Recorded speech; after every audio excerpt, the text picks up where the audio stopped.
Welcome back, everyone. This is episode 11 of Getting Your Edge, How to Right Size Your Home and Life podcast from your fabulous Edge Group team, where we give you an edge in all your real estate needs. And we are going to switch gears. We don't have a guest today. We are going to talk about real estate, which is our area of expertise. I'm your host, Dennis Day, and I've got my co-host here, Judy Gratton. Judy, how are you today? I'm great, Dennis. How are you? I'm doing well. I had a fabulous time going to Long Beach and stayed at your place. Gosh, what a gorgeous, gorgeous spot. Thank you. We love it. And cut. Let me go back to before we get going. Okay. Before we get going, I want to remind you this podcast is free and we don't have any subscriptions or advertising that takes your time or your money. I'm asking you to please give us some feedback through Apple Podcasts, subscribe, follow us, give us a rating in Spotify or another directory. Share this podcast with someone who could use the information, and that would really help broaden our audience and help our business. So, Judy, let's Yes. talk real estate. And is it a good time to sell your home? It is absolutely a good time to sell your home. So, and we've given people lots of different things to think about if they're thinking about downsizing, but one of the big ones if you own a home is actually selling your home. And that's one of the big decisions. When should I sell my home? And right now is an excellent time to sell your home. How come? How come? Well, because we have in our area, and we are in South Snohomish and North King counties of Washington State, and real estate is always hyper local. But in our area right now, we have an incredible shortage of inventory still. I think a lot of it is people don't know whether they should sell their home yet or not. They're afraid of interest rates, and so they're just staying put. And with that, people who are looking to buy, there is nothing to buy. So when a home does go on the market, if it's priced right, it is selling quickly, and it is selling sometimes still for over asking price. Before we had this interest rate hike, the market was insane, Yes. where multiple offers, thousands over asking price, In one case, a million over asking price in Bellevue. Yes. and closing in, I mean, not closing, offer going under contract in just a few days sometimes. People even deciding to buy a home based on internet pictures. Correct. So a little nuts. Is Yeah. that still happening? No, not to that degree. But again, if a home is priced correctly, it is going under market more quickly. Although, having said that, the reports that we get through our multiple listing service go back 30 days. And so we're coming to the end of March. We don't have the numbers for March just yet, but the February numbers for Snohomish County and King County were both in the low 40s for the average numbers of days that a home was actually on the market before it went under contract. But the thing about that to remember in our area, again, our market time really begins to pick up the end of March. And because the weather gets better, we're getting closer to the end of school, people begin to think about moving. And so I think we're going to see that time period shorten as long as we continue to have such little inventory available. But January and February and March are winter months. Not that many people move. And so to have 44 days being an average market time in Snohomish County and 42 in King County is amazing. That's crazy. It used to be 5. I know. Sometimes 2, sometimes 1. But I mean, I can just attest to a house right across the street from where I live sold in 2 days. So it's all dependent on You have three things to work with in a home. You have location. That's something you cannot change. It's great, it's not great, it's somewhere in the middle, but you can't change it. You have condition. That's something that can be changed if you want to, and maybe you don't want to. And then you have price, and you can manipulate the price as a seller. You're the one who makes that decision up or down. And so those are the things that are going to drive who comes in, how many people come in to see your house. The agents definitely can help you market and do the best presentation for your goal. So your goal may be totally different than someone else's. Um, Most people say, well, I want top dollar.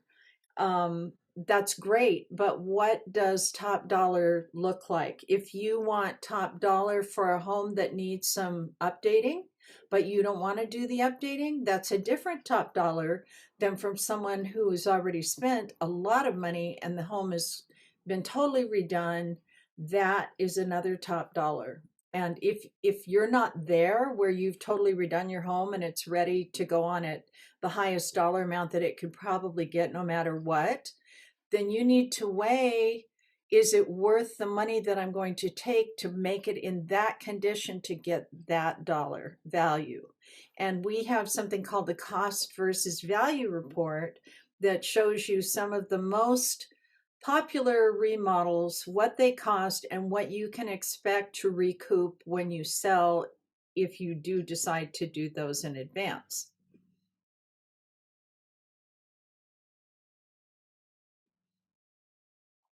Well, we're part of the John L. Scott Yes, program that's in Western Washington, Oregon, Northern California, Idaho, etc., Western states here. And we have a Market Ready Plus program. do. Can you kind of explain what that means? So, if you're a homeowner that has decided that they want to or need to do some work on your home, let's say your home needs a new roof. A roof is not a cosmetic item that somebody can just update.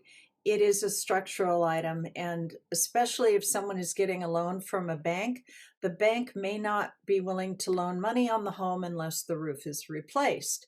But let's say you don't have $25,000 laying around to get the roof repaired. If you have enough equity in your home, John L. Scott has a program that will connect you with roofers and all sorts of different contractors to do all kinds of different work, and they will be paid at escrow out of closing.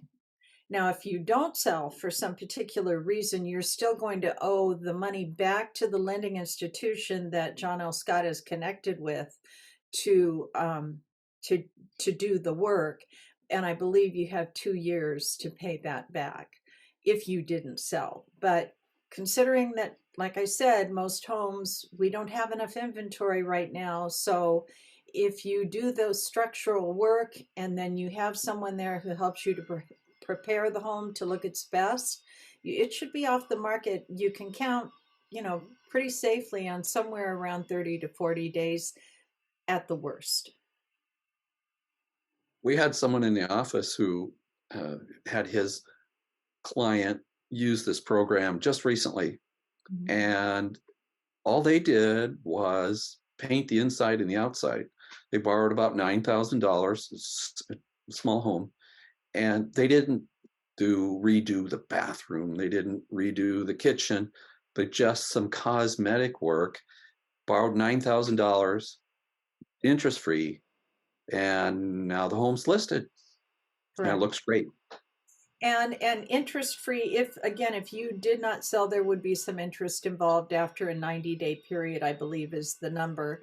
But up until that 90-day period, you get your home sold, and you're right, it is interest free money that you can actually, I think there's a fee for it. I don't quote me, it's not astronomical, and it certainly makes it a lot easier for people who do want to get more money for their home, and don't really want to have to take money out of pocket to do it.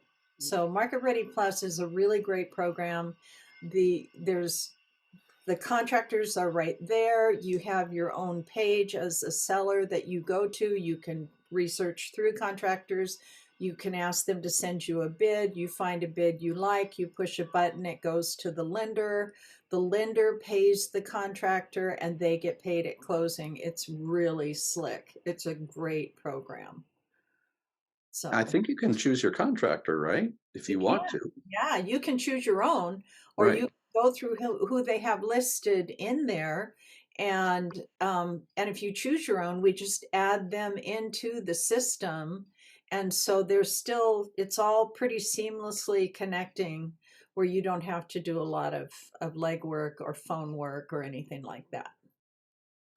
And let me ask you this, if I had a home that was in not such good shape, is it going to be cost effective for me to spend thousands and thousands, $100,000 to rebuild that home and then sell right away? Well, one of the things that we do for you, the Edge Group team, is we're going to do a faceted market analysis. We're going to look at homes, providing we can find them, that are completely redone and what they look like. So, and what we bring to you to look at shows you photos, shows you what the competition is for, say, a home like yours, and what homes sold for that were completely redone, and then some that weren't. And you can decide when you look at that, and then we look at the cost versus value report and see that, okay, totally redoing a kitchen in a high-end way with high-end appliances and whatnot, you may only recoup 75% of the money that you spent to do that kitchen. Do you really want to do that? Or maybe we just paint the cabinets and paint the kitchen and put on some new faucets and drawer handles, things like that, and just make it look clean and better and let the next person who's actually going to buy the home do the work themselves. And it will still sell. It may not sell for the top dollar, but it will sell for a very good price that you'll probably be happy with. You might just be selling it with some slight improvements. If somebody really says, "Oh, I love this house," they may have their own ideas of what they want for the kitchen or the bathrooms. And if you do a big remodel, you're not going to recoup your cost. And then the next owner might come in and want to make changes anyways. And I've seen that happen. I've seen them tear out a brand new kitchen and put a whole new kitchen in, and just kind of like, oh, your stomach goes, well, all that money out the window. But the seller didn't, they were satisfied because they felt they had done the work. And a lot of people have pride in their home.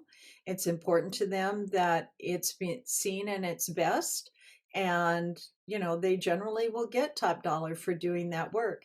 Other people, every person is different, every home is different, every story behind why someone is moving is different, and all of that has to be taken into consideration around the pricing, around when a contract does come in, what the seller is willing to accept and do, and what they're not willing to accept and do. And the bottom line is they really are the people in this market who still get to decide.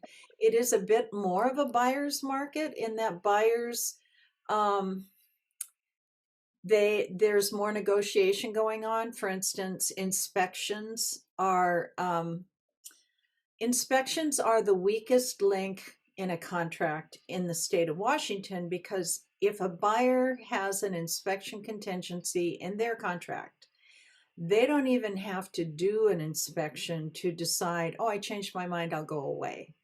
And I can guarantee you that when you've gone under contract, we're required to post that it is pending inspection, and the buyer changes their mind and it goes back to active. The first thing the new buyer thinks of is what was wrong with it, even if nothing was wrong with it at all. And so we can discuss the ideas of maybe having the seller have the inspection done in advance so that they're aware of any items that are structural or safety items, because that's what we look for in an inspection. And if they choose to fix them, great. If they don't fix them, will we run into situations with lenders or not? Those are questions we have to kind of consider. And then, how's the price going to be affected by those items if they don't fix them? And all of that we're required to disclose to the new buyer or buyers when they come into the picture. But these are all different things that are part of a contract that we know a lot about and can give advice to our sellers again so they can make an informed decision, because they always get to make the final decision. This is a big change for just even 6 months ago to a year, where the buyers were waiving inspection, waiving their chance at the appraisals, and Giving putting money. in extra money, Yeah. escalation clauses. Mhm. But it's just a different market today.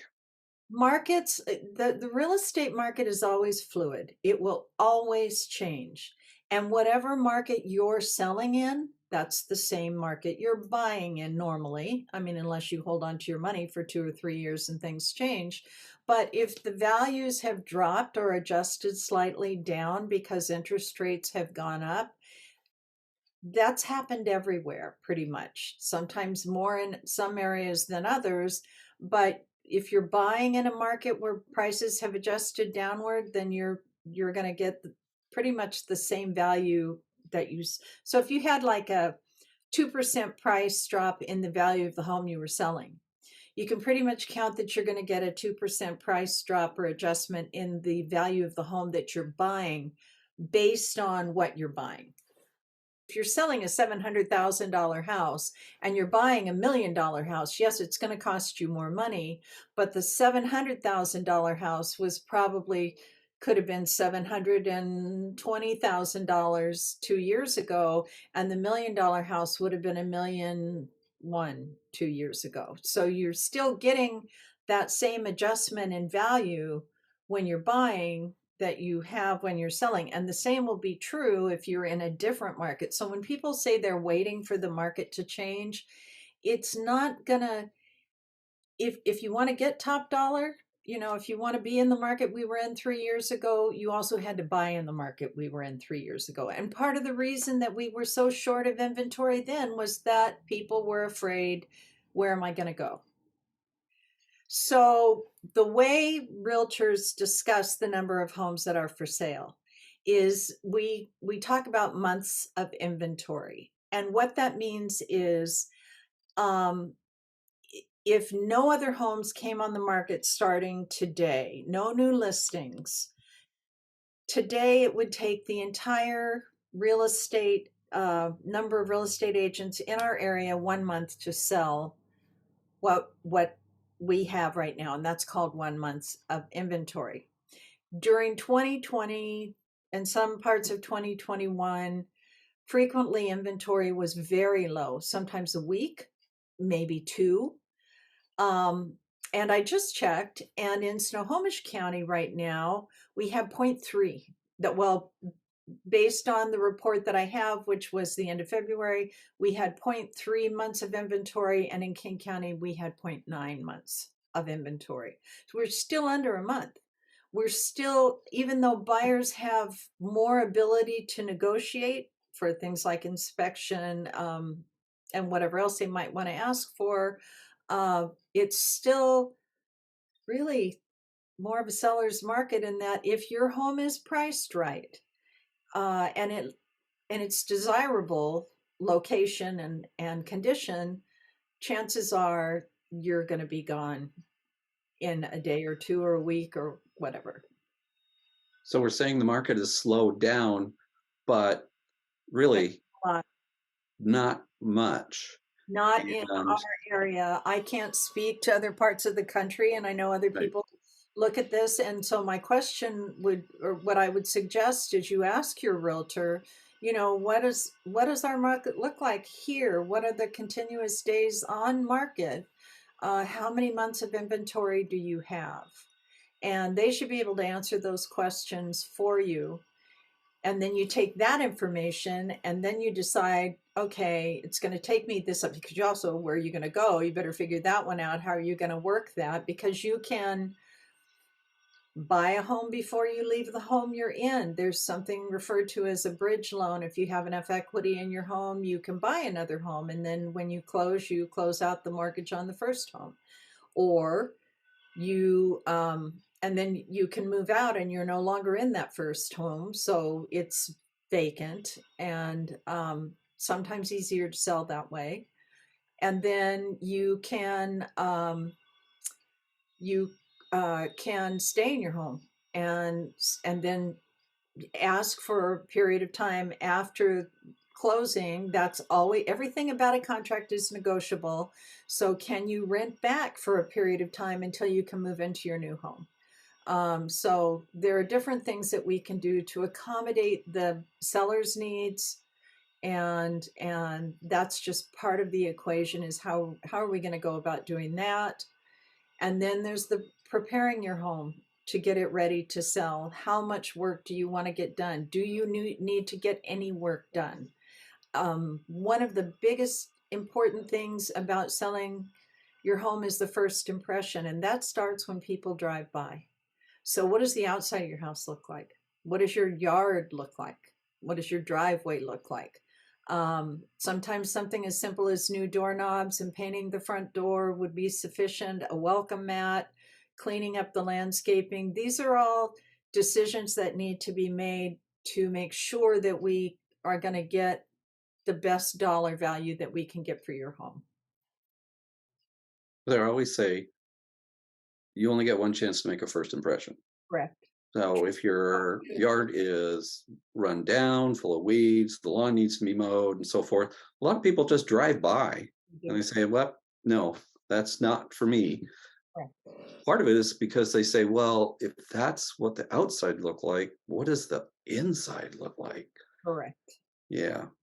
So those are relatively normally inexpensive fixes. And then it just depends. There are people who have homes, maybe you inherited a home from someone that was a rental for 40 years and nobody ever did anything, and it needs a lot of work.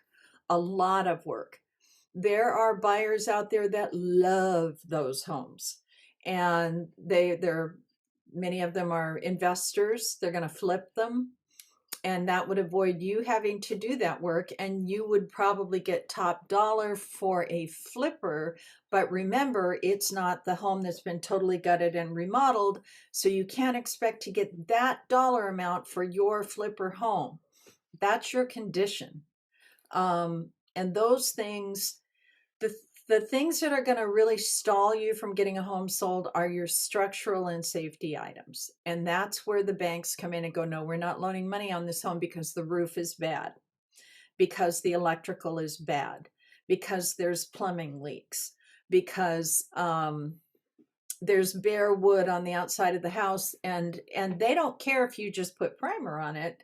They'll let you sell it with, they don't care what color it is. Just cover up the bare wood, because bare wood exposed to the elements will rot.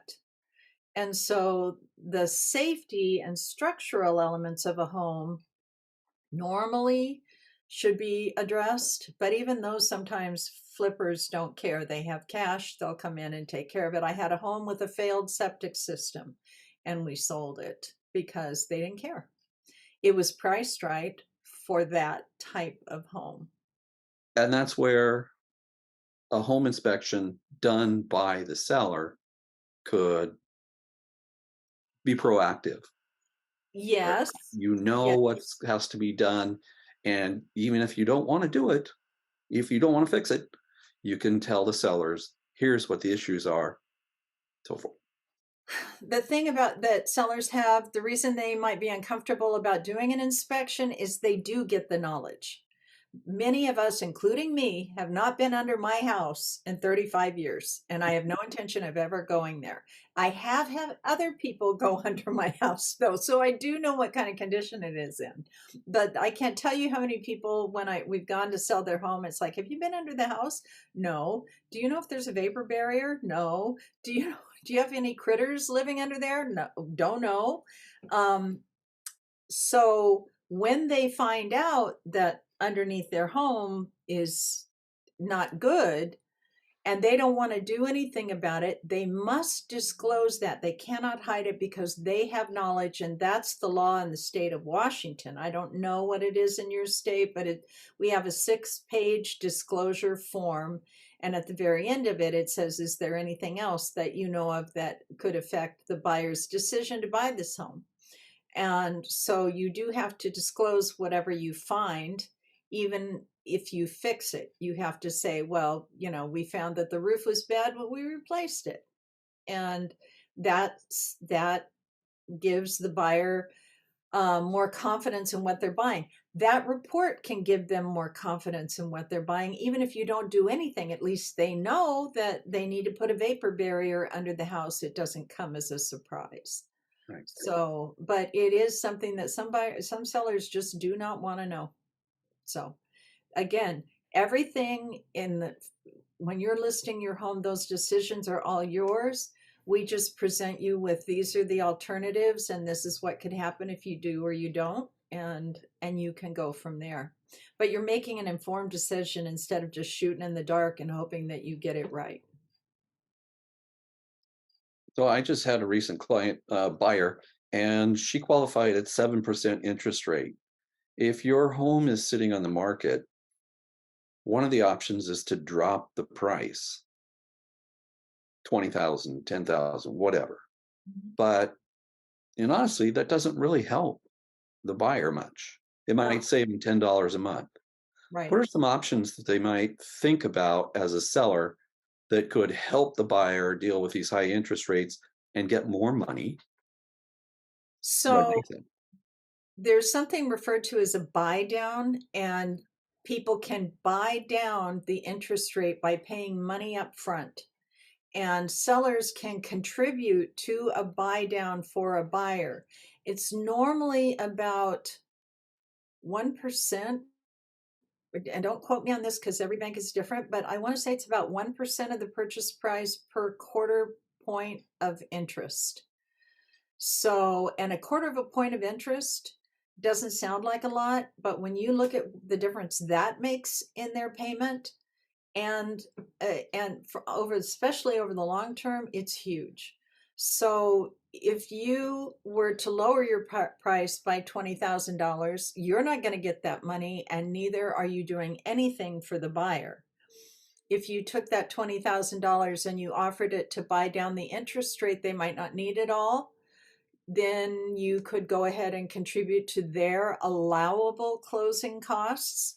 The bank will allow that to a certain point, and all of that will help make it easier for the buyer to get into your home. And it's the same $20,000, it's just been spent differently. So if your home was sitting on the market for a long period of time and you are willing to lower the price, maybe the market shifted from the time you listed until today, and it requires something, that might be something that can be beneficial. Let's see, just prior to the pandemic and through the pandemic, the sellers dictated the market. They could ask for the moon, your firstborn child, etc. And now it really changed. The Now, sellers could dictate the terms of pretty much any contract, but the buyers had low interest rates. So the buyers could buy more home. So we had more buyers buying higher end homes because they could. Now that the interest rates have gone up, their home buying power has dropped some. And so, where they maybe could buy that $1 million house before, maybe now they can only buy an $800,000 house because the interest rate sets the payment to a point where they don't qualify for the same amount of money. yeah.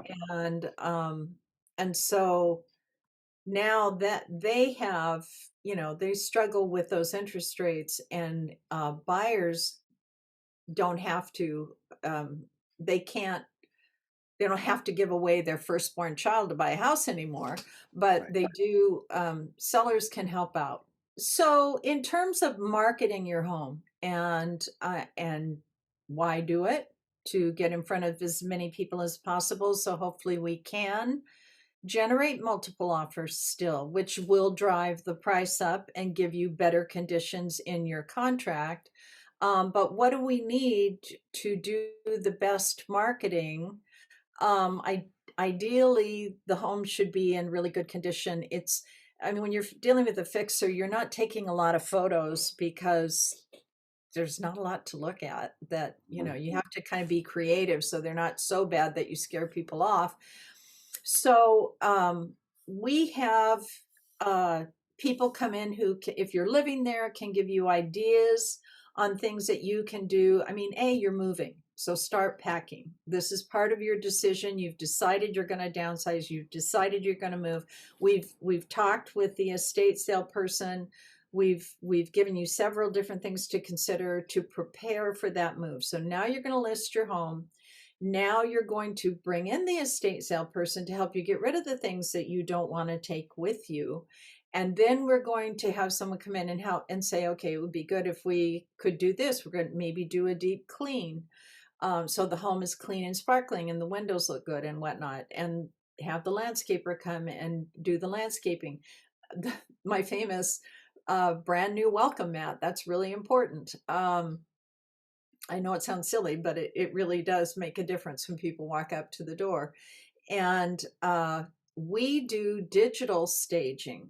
So we can actually take the furniture out of your home and put different furniture into your home in photographs, or fill a vacant home in photographs with furniture, and you cannot tell the difference.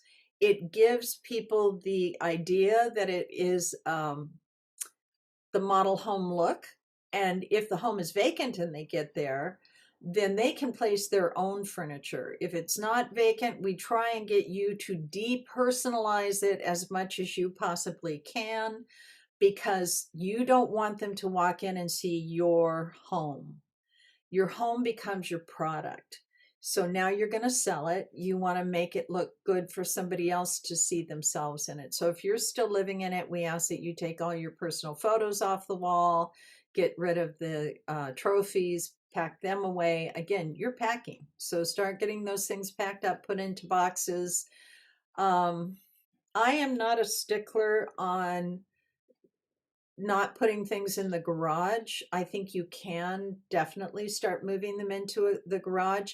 You must leave a path to the hot water heater if it's out there, and to the electrical box and the furnace in case there is an inspection. So those things they have to be able to get to. But you can start packing, and that's really something that you can do to prepare the home to list. Then we come in and do the professional photography necessary. And then we bring in the digital staging. And then at that point, another thing unique to John L. Scott is the 3-day listing launch. So we're into daylight savings right now. So we do one in the evening on Friday evening from like 5 to 7. Then we do Saturday 1 to 4 and Sunday 1 to 4. And we try and make those events to get people to want to come. So Dennis is famous for his Facebook Live open house, where he's walking through your house and talking while we're there, and it's being shown on Facebook. We also try and have a lender there if we can get someone there to talk about different loan packages that might work to buy the home.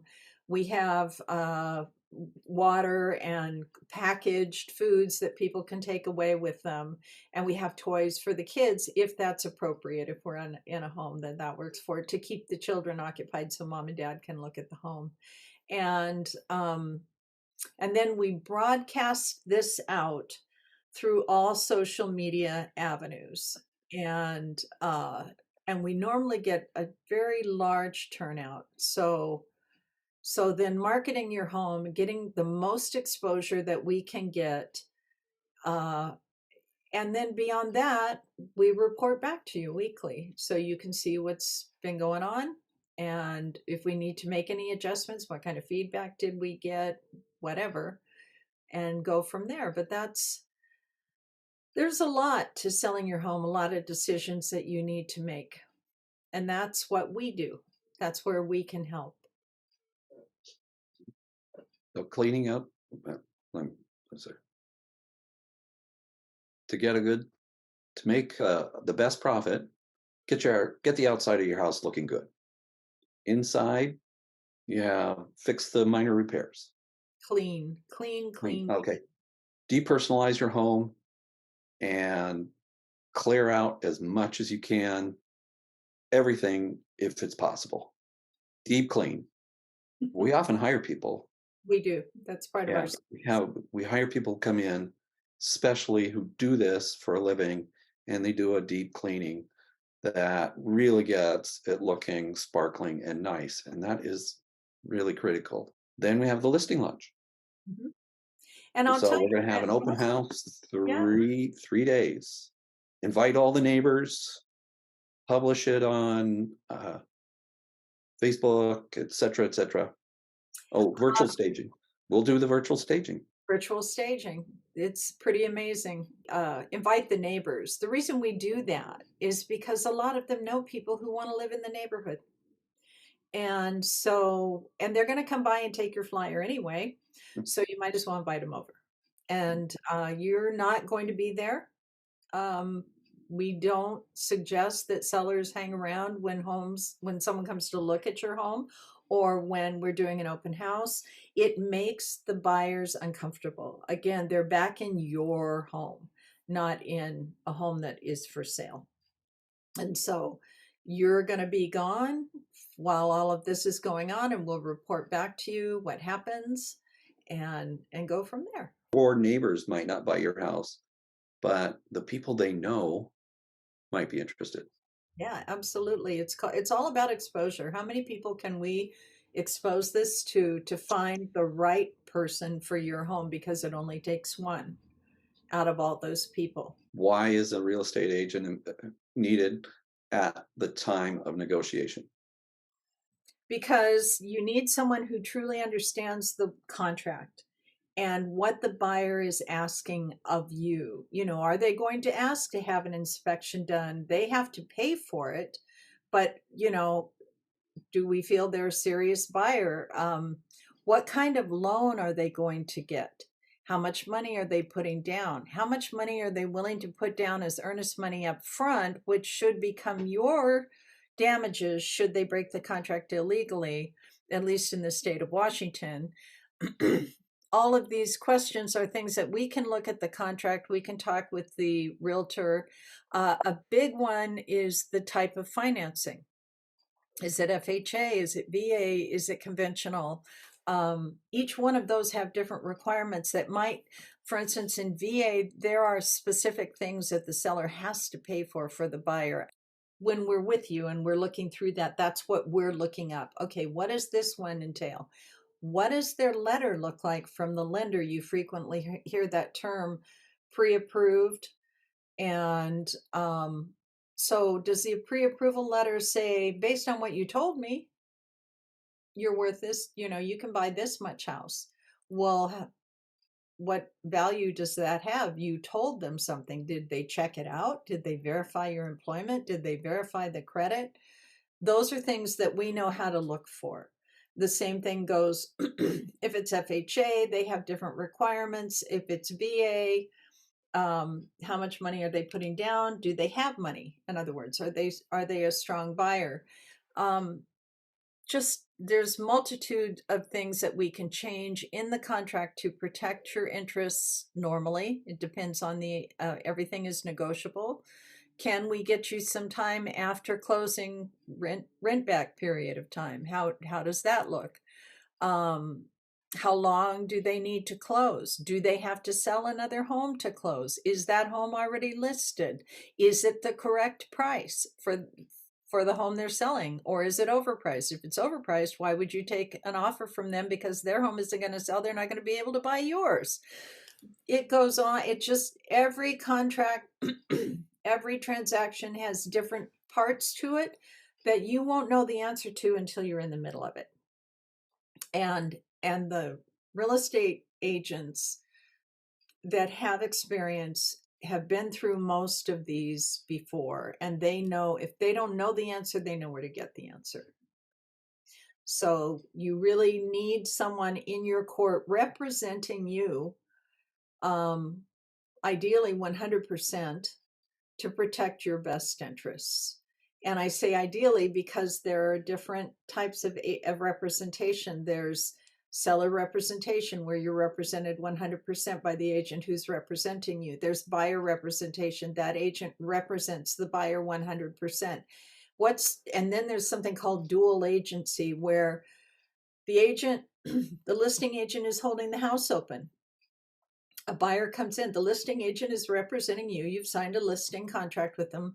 A buyer comes in and wants to buy the house and write up the deal right now with that particular agent. Are you okay with them becoming a dual agent and representing both of you? If people have questions about real estate, there is no cost to reaching out to us via text or email or however you want. And I don't care where you live, we'll do the best we can to answer them. But we are in the state of Washington, and so our expertise is with Washington state real estate law. Judy, Yes, let's wrap it up. Is it a good time to sell? it is absolutely a good time to sell, and Okay. we'd be happy to help you do it. But you can't expect to sell over asking price, multiple offers within a week. You're going to need to be expecting to have your home on the market for a little while. Maybe, Maybe. Right. depending on the Okay. location, price, and condition. Right. Maybe, Get your yard cleaned up. please, Get empty out the inside. as Do much minor as things. Paint. You can't believe how much paint can make a difference inside and outside. And I will add a caveat to that one. Please paint it a neutral color. Right. As you can Right. see, my office is not a neutral color, but if I was going to sell my home, I would paint it an off white, a beige, a light gray, something that everybody can work with. Please don't paint it black. Please don't paint it. I've seen it all. And it's really hard to sell because some people cannot see beyond the nose in their face. And all they see is a black room and they don't like black. So, or in one case, we had a condo and it was turquoise, everything, the bathroom fixtures, the floors, the carpet, paint on the walls. It was turquoise. That was a hard one to get people to see past. Okay.